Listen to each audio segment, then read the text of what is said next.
Rahab, Part 1, The Woman Who Believed. Joshua 2. In the powerful city of Jericho, with its strong walls and great warriors, lived a woman named Rahab. She was not wealthy or respected. She was a prostitute. But God saw something deeper in her heart, a willingness to believe. After the death of Moses, Joshua led the Israelites toward the land God had promised them. The first great obstacle in their path was Jericho. So Joshua quietly sent out 2 spies to scout the city. "Go, look over the land, especially Jericho," he told them. The 2 men entered Jericho and stayed at the house of Rahab.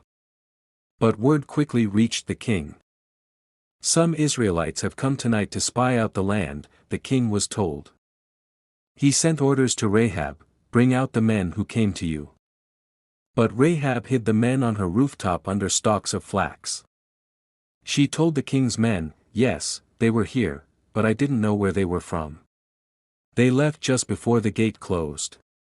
If you hurry, you might catch them." The soldiers ran off in pursuit. Later that night, Rahab came to the roof and spoke to the spies.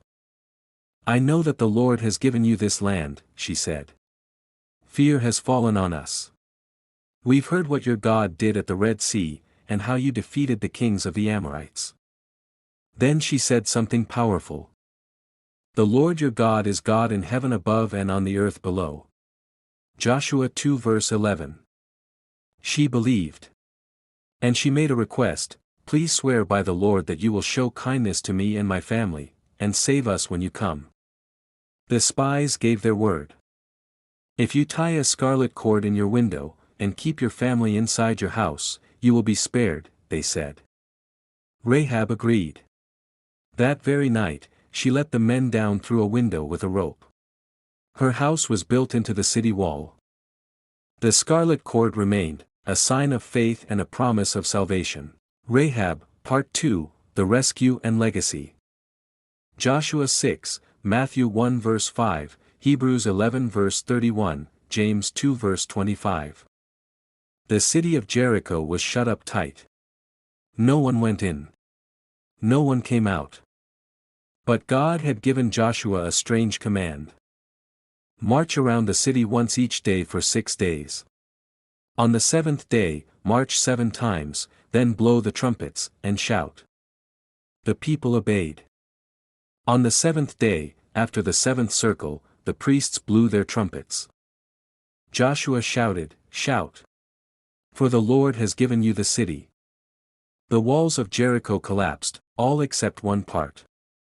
The home of Rahab stood firm. Joshua said to the spies, "Go to the house of the woman you made the oath to. Bring her and all who belong to her out." They entered the house with the scarlet cord in the window. And just as promised, Rahab and her family were rescued. They were taken safely out of the city and brought into the camp of Israel. Rahab didn't return to her old life. She became part of God's people. She later married a man named Salmon. Together, they had a son named Boaz, the same Boaz who would marry Ruth. And generations later, Rahab would be named in the genealogy of Jesus Christ. Salmon the father of Boaz, whose mother was Rahab, Matthew 1 verse 5. She is also praised in the New Testament. By faith, the prostitute Rahab, because she welcomed the spies, was not killed with those who were disobedient. Hebrews 11 verse 31. Was not Rahab the prostitute considered righteous for what she did? James 2 verse 25. From a life of shame, to a place of honor. From a sinful past, to a future in God's plan. Rahab believed, and because of her faith and courage, she was saved. Her story reminds us. No one is too far gone for God. One step of faith can change everything. Subscribe, like and share.